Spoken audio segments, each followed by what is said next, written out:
Salut à tous, aujourd'hui c'est une vidéo spéciale. On va faire une vidéo sur South Park, bien sûr. Oui, comme vous voyez sur le fond d'écran qui est incroyable. On va faire de South Park, on va parler des origines de South Park, de tout sur South Park, et plein de choses d'autres. Allez, commençons, générique. Et aussi, j'ai oublié de vous dire pour l'intro, hein, sinon ce serait pas marrant du tout. J'ai avec mon petit casse-couille, comme d'habitude.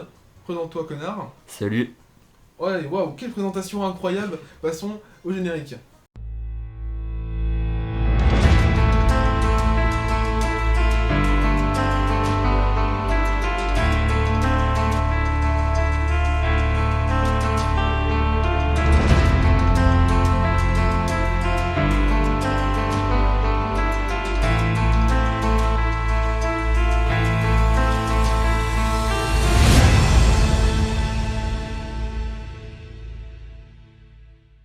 Bon, petit maçon des camps, on le sait, je le sais, vous voulez savoir, je le sais. Déjà, c'est pas une petite ville, même si comme ça on a l'impression que c'est une petite ville, pas du tout, hein, c'est pas une ville de Pecno. Bref, Houston a plus d'habitants que le Texas, car Houston a 2 326 000, et faites le calcul après, je ne suis pas... Ça va.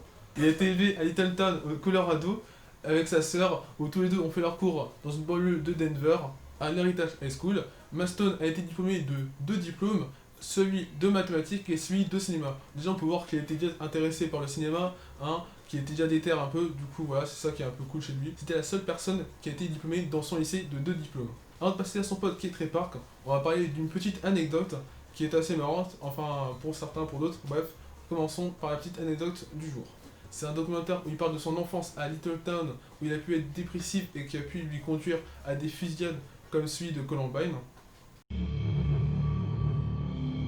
Il est 11h19 le 20 avril 1999 quand 2 adolescents font irruption dans l'école secondaire Columbine et ouvrent le feu. Ils s'appellent Eric Harris et Dylan Klebold.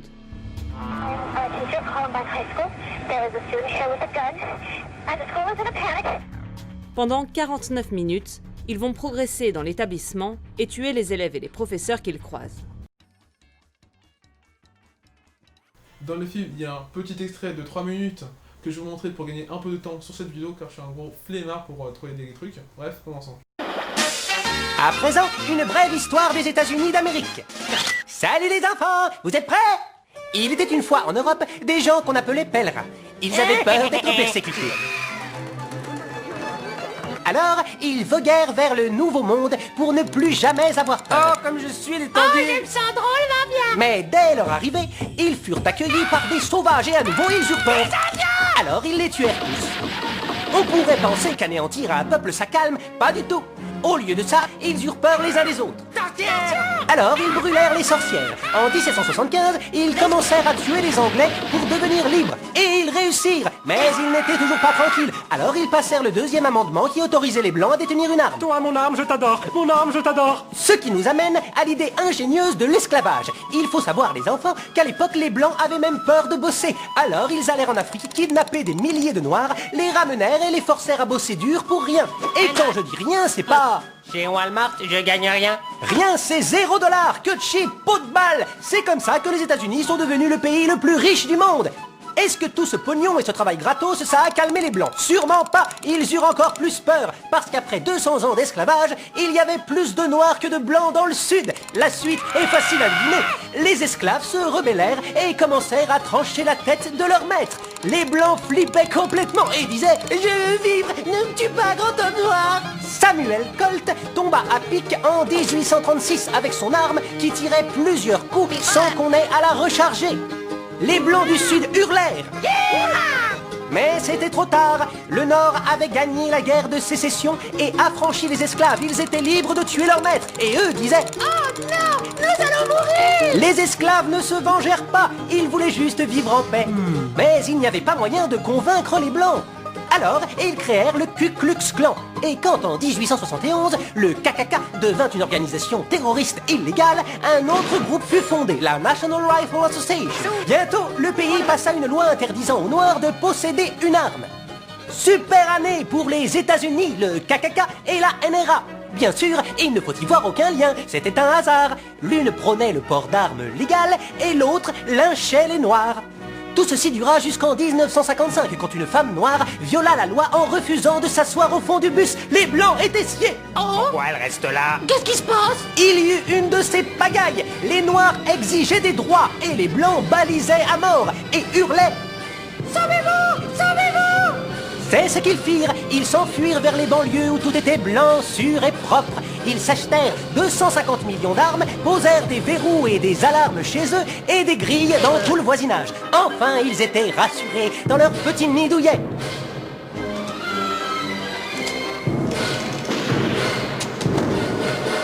Et ils vécurent heureux jusqu'à la fin des temps. Et dans cette animation qui ressemble bizarrement à South Park, bah qu'est-ce qu'il va faire Matt Stone? Parce que, oui, je l'ai pas dit avant, parce qu'en gros, Michael Moore avait demandé à Matt Stone et Trey Park de faire l'animation pour eux, ou de le faire ensemble, mais Trey Park et Matt Stone avaient dit non, ce qui est assez normal, parce que hein, tu vas pas copier ton œuvre à toi-même, ce qui est assez bizarre sinon. Bref, du coup, Michael Moore était un peu triste, hein, voilà, et du coup il a décidé de le faire tout seul, mais Matt Stone et Trey Park ont décidé de faire un film plus tard, et dans ce film, ils sont foutus de la gueule de Michael Moore, en le mettant en tant que kamikaze qui se suicide, et on verra plus tard, c'est pas vraiment un kamikaze humain, mais c'est un kamikaze bizarre qui avait du jambon dans son corps. Ouvrez-les, Entity! Mon Dieu!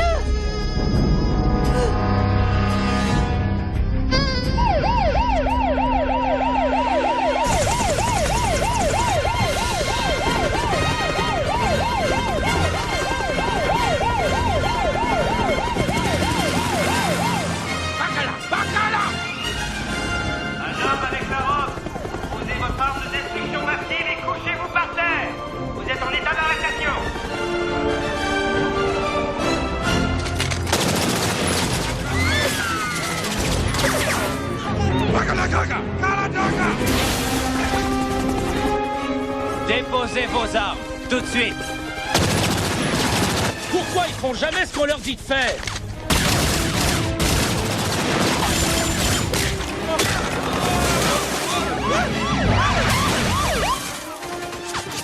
Police du monde, tout le monde par terre.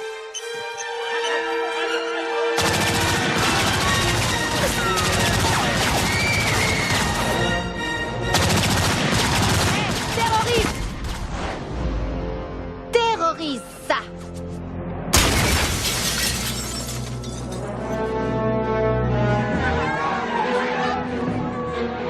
Bacala!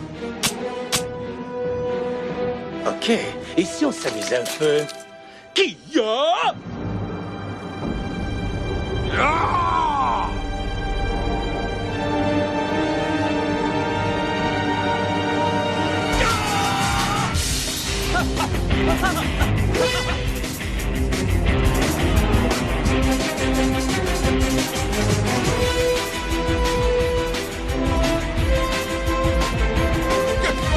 Kiyaka! T'as perdu. Ils sauvent avec l'ADM. C'est bon, je l'ai.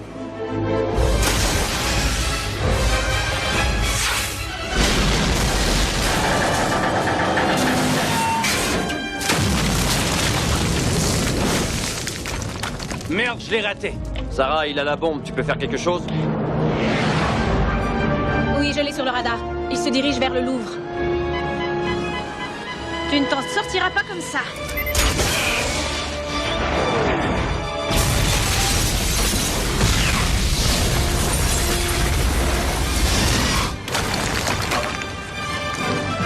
Et encore plus tard, ils ont fait un épisode dans la saison 15 de South Park, l'épisode qui s'appelle 1%, où ils se sont foutus la gueule encore une fois de Michael Moore, où ils ont fait une personne obèse qui crie avec son mégaphone dans une manifestation. Manifestants qui se trouvent à l'extérieur. Lorsque je regarde vos visages, jeunes manifestants, c'est l'avenir de l'Amérique que je vois. Nous sommes les 99%.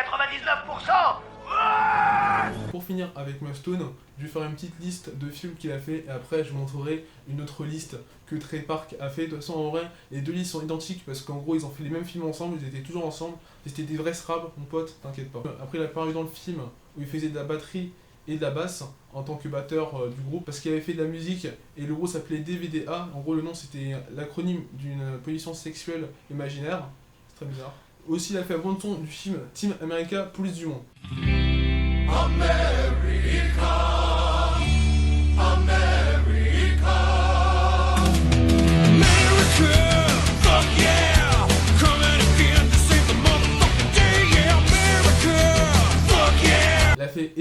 If You Don't, Cannibal the Musical, What's so funny?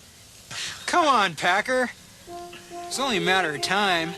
Trapper Horse can't spend her. L'Esprit de Noël et South Park bien sûr. For when they placed it on his head, dude! What? Don't put the magic hat... Bon, on va passer à son père, ce sera assez rapide parce qu'il n'y a pas beaucoup d'informations sur eux. Bref, son père s'appelle Gerald Whitney Stone, il est né le 4 octobre 1941 et mort le 10 août 2010.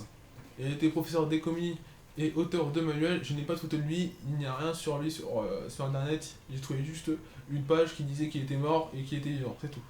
Du coup, pour la femme de Gerard Whitney Stone, on ne sait rien sur elle à part qu'elle s'appelle Shea Velasco. Du coup, vous pouvez savoir que cette photo n'est pas du tout elle, hein, si vous n'êtes pas un peu bête. Bref, on sait rien sur elle. Bref, à plus, sorry. Il a fait Kel et son père Gerard Broflovski, Kenny et son père Stuart McCormick, Jimbo Kern, Jésus, Pip, Tweak, Butterscotch, Saddam Hussein, le père de Jimmy et le père Maxi.